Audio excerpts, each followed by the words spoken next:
চাই। বাংলাদেশ সরকারের প্রতি আহ্বান থাকবে আমাদের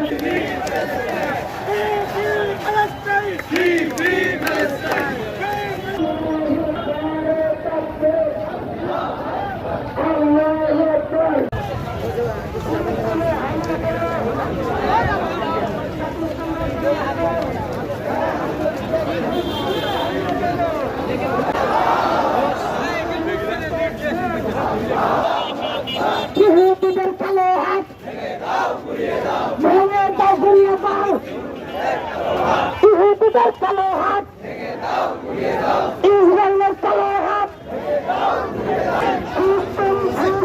জিন্দাবাদ জিন্দাবাদ জিন্দাবাদ আল্লাহু আকবার